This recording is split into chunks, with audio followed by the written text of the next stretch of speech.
श्रीराम समर्थ. घर असावे घरासारखे, नकोत नुसत्या भिंती, तिथे असावा सुसंवाद, जिथे नांदते प्रीती. नमस्कार भक्तांनो. श्री ब्रह्मचैतन्य गोंदवलेकर महाराज अमृतवाणी या आपल्या हक्काच्या यूट्यूब चॅनलमध्ये तुम्हा सर्वांचे मनापासून स्वागत आहे. आज आपण एका अशा विषयावर संवाद साधणार आहोत जो आजच्या काळातील प्रत्येक घराची मुख्य अडचण बनला आहे. तो विषय म्हणजे घरातील सुसंवाद आणि नात्यांमधील दुरावा. भक्तांनो, साक्षात परब्रह्मस्वरूप श्री ब्रह्मचैतन्य गोंदवलेकर महाराज आपल्या प्रवचनात नेहमी एक अतिशय मोलाचा विचार मांडायचे. महाराज म्हणायचे, अरे माणसाने बाहेरून कितीही पैसा कमावला, जगात कितीही मोठे नाव कमावले, पण जर त्याच्या स्वतःच्या घरात शांती नसेल, नात्यांमध्ये प्रेम नसेल, तर त्याचा तो प्रपंच आणि तो पैसा पूर्णपणे व्यर्थ आहे. आज आपल्या समाजात नक्की काय चित्र दिसत आहे? घरे मोठी झाली आहेत, पण मनातील जागा लहान झाली आहे. एकाच घरात राहूनही नवरा बायकोमध्ये संवाद नाही. आई वडील आणि मुलांमध्ये अबोला आहे. भावाभावांमध्ये मतभेद आहेत. घरात 4 माणसे असतील तर ती 4 कोपऱ्यात मोबाईल घेऊन बसलेली असतात. घरातली शांतता हरवली आहे आणि तिची जागा चिडचिड, भांडणे आणि अहंकाराने घेतली आहे. आजच्या या विशेष चिंतनात आपण पाहणार आहोत की महाराजांच्या दिव्य विचारानुसार घरातील हा दुरावा कसा मिटवायचा आणि घरात पुन्हा गोडवा कसा आणायचा. भक्तांनो, नात्यांमध्ये दुरावा का येतो यावर महाराज 2 मुख्य गोष्टी सांगायचे: अपेक्षा आणि कर्तेपणाचा अहंकार. महाराज म्हणायचे, संसारात प्रत्येक माणसाला वाटते की दुसऱ्याने माझ्या मनासारखे वागावे. नवऱ्याला वाटते बायकोने ऐकावे, बायकोला वाटते नवऱ्याने माझ्या मनासारखे करावे, आई वडिलांना वाटते मुलांनी आम्ही सांगू तसेच वागावे. जेव्हा समोरची व्यक्ती आपल्या अपेक्षेप्रमाणे वागत नाही, तेव्हा तिथे खटका उडतो आणि नात्यात दुराव्याची भिंत उभी राहते. दुसरे कारण म्हणजे जीभ आणि रागाचा भर. महाराज म्हणायचे की प्रपंचात माणसाने बोलताना खूप जपून बोलले पाहिजे. रागाच्या भरात माणसाचा स्वतःच्या जिभेवरचा ताबा राहत नाही. आपण समोरच्या व्यक्तीला असे काही शब्द बोलून जातो जे तिच्या मनाला कायमचे बोचत राहतात. प्रपंचात कटकटी होणे स्वाभाविक आहे, पण त्या कटकटीचे रूपांतर अबोल्यात किंवा मोठ्या भांडणात होणे हा मूर्खपणा आहे. आज माणूस घराबाहेरच्या लोकांसोबत खूप गोड बोलतो, तिथे आपला चांगुलपणा दाखवण्याचा प्रयत्न करतो, पण घरात आल्यावर मात्र तो घरातल्या माणसांवर आपला सगळा ताण आणि राग काढतो. ज्या माणसांनी आपल्याला सांभाळले त्यांच्याशीच आपण कृतज्ञपणे वागतो. हाच प्रपंचाचा सर्वात मोठा दोष आहे. हा घरातील दुरावा मिटवण्यासाठी महाराजांनी एका जोडप्याला दिलेला अद्भुत सल्ला आज आपण पाहूया. एकदा गोंदवल्याच्या मठात एक पती पत्नी आले. ते दोघेही सुशिक्षित होते, पण त्यांच्यात अजिबात पटत नव्हते. मठात आल्यावरही त्यांच्या चेहऱ्यावर एकमेकांबद्दलचा राग स्पष्ट दिसत होता. ते महाराजांसमोर बसले आणि नवऱ्याने तक्रार करायला सुरुवात केली. महाराज, हिचा स्वभाव पार हट्टी आहे. ही घरात सतत चिडचिड करते, माझे अजिबात ऐकत नाही, मला घरात अजिबात शांतता लाभत नाही. त्यावर बायको लगेच म्हणाली, नाही महाराज, हेच माझ्यावर सतत ओरडतात, मला कधी समजूनच घेत नाहीत, माझ्या कामाची यांना किंमतच नाही. मठातले सगळे लोक त्यांचे भांडणे ऐकू लागले. महाराजांनी दोघांचेही म्हणणे शांतपणे ऐकून घेतले. महाराज थोडे हसले आणि त्यांनी मठातील एका सेवकाला बोलवून 2 रिकाम्या वाट्या आणायला सांगितल्या. महाराजांनी त्या पतीपत्नीला सांगितले, हे बघा, मी तुम्हाला एक प्रयोग सांगतो.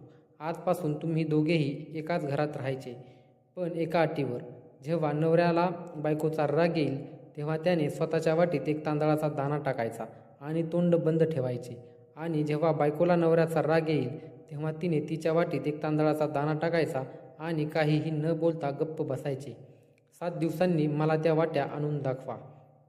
ते जोडपे घरी गेले. सुरुवातीला दोघांनाही वाटले की हा काय खेळ आहे, पण महाराजांची आज्ञा म्हणून त्यांनी तो प्रयोग सुरू केला. जेव्हा जेव्हा घरात भांडणाची वेळ यायची तेव्हा दोघेही महाराजांच्या शब्दाची आठवण ठेवून गप्प बसायचे आणि वाटीत तांदूळ टाकायचे. 7 दिवसांनी ते मठात परत आले. महाराजांनी विचारले, काय मग, वाट्या आणल्या का? नवऱ्याने वाटी पुढी केली. त्यात फक्त 2 ते 3 दाणे होते. बायकोच्या वाटीतही 2च दाणे होते. महाराज हसले आणि म्हणाले, अरे, 7 दिवसात फक्त 4 वेळा राग आला. तो नवरा हात जोडून म्हणाला, नाही महाराज, राग तर रोज येत होता, पण जेव्हा आम्ही वाटीत दाणा टाकायला जायचो तेव्हा आम्हाला आठवायचे की गप्प बसायचे आहे. आम्ही दोघेही गप्प बसल्यामुळे भांडण पुढे वाढलेच नाही, आणि जेव्हा आम्ही शांत झालो तेव्हा आम्हाला समजले की ज्या गोष्टींवरून आम्ही भांडत होतो त्या अगदी छोट्या आणि क्षुल्लक होत्या. आमचा दुरावा संपला आहे. भक्तांनो, महाराजांनी या छोट्या प्रयोगातून संसाराचे किती मोठे गुपित सांगितले आहे पहा. नात्यांमध्ये दुरावा तेव्हाच मिटतो जेव्हा दोन्हींपैकी एक जण शांत बसायला शिकतो. महाराज म्हणायचे, दोन्ही बाजूनी जर आग लागली तर घर जळून खाक होईल. एका बाजूने जर राग आला तर दुसऱ्या बाजूने पाण्याचे काम केले पाहिजे, म्हणजे शांत राहिले पाहिजे. महाराज पुढे समजावून सांगताना म्हणायचे, प्रपंचात जर सुसंवाद हवा असेल तर आधी कर्तेपणा सोडा. हे घर मी चालवतो, माझ्यामुळे सगळे सुखात आहेत, हा अहंकार मनातून काढून टाका. घरातल्या प्रत्येक व्यक्तीला आदर द्या. बायकोने नवऱ्याच्या कष्टाची किंमत ठेवावी आणि नवऱ्याने बायकोच्या त्यागाचा सन्मान करावा. मुले ही देवाची देणगी आहेत. त्यांना केवळ आपल्या अपेक्षेचे साधन बनवू नका. त्यांच्याशी मैत्रीचा संवाद साधा. आजच्या काळात संवाद संपला आहे, कारण आपण समोरच्याचे ऐकून घेण्यासाठी नाही तर त्याला उत्तर देण्यासाठी ऐकतो.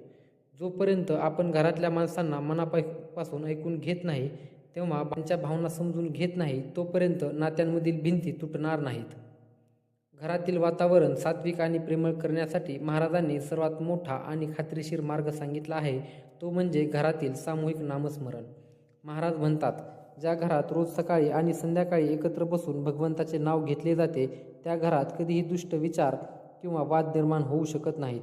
नामस्मरणामध्ये अशी ताकद आहे की ते माणसाच्या मनातील कटुता, राग आणि अहंकार ओढून घेते. जेव्हा घरातील सर्व सदस्य एकत्र बसून श्रीराम जय राम जय जय राम हा गजर करतात, तेव्हा घरातील नकारात्मक ऊर्जा नष्ट होते आणि तिथे प्रेमाचा झरा वाहू लागतो. महाराजांची एक शिकवण नेहमी लक्षात ठेवा, रामाची मर्जी हीच माझी मर्जी. जेव्हा घरातील प्रत्येक माणूस हा विचार करेल की माझ्या घरात येणारी प्रत्येक व्यक्ती ही रामाने माझ्या सेवेसाठी किंवा माझ्या प्रारब्धाने पाठवली आहे, तेव्हा कोणाबद्दलही राग उरणार नाही. प्रपंचात एकमेकांना दोष देणे बंद करा. सगळे माझ्या मनासारखे व्हावे हा हट्ट सोडा आणि रामा, तू ज्या परिस्थितीत ठेवशील तिथे आम्ही सगळे आनंदाने राहू हा भाव ठेवा. मग पहा तुमच्या घरातील भांडणे कशी पळून जातात आणि घरात साक्षात वैकुंठ कसे नांदते. तर भक्तांनो, आपल्या ब्रह्मचैतन्य गोंदवलेकर महाराज अमृतवाणी चॅनलवरील घरातील सुसंवाद आणि नात्यांमधील दुरावा या विषयावरील महाराजांचे हे अनमोल विचार तुम्हाला कसे वाटले? आजपासून तुम्हीही तुमच्या घरात शांतता आणि संवाद वाढवण्याचा प्रयत्न करणार का, हे आम्हाला कमेंटमध्ये नक्की सांगा. जर आजच्या या व्हिडिओने तुमच्या मनाला स्पर्श केला असेल आणि घरातील वातावरण सुधारण्यासाठी नवी दिशा दिली असेल तर या व्हिडिओला आत्ताच एक लाईक करा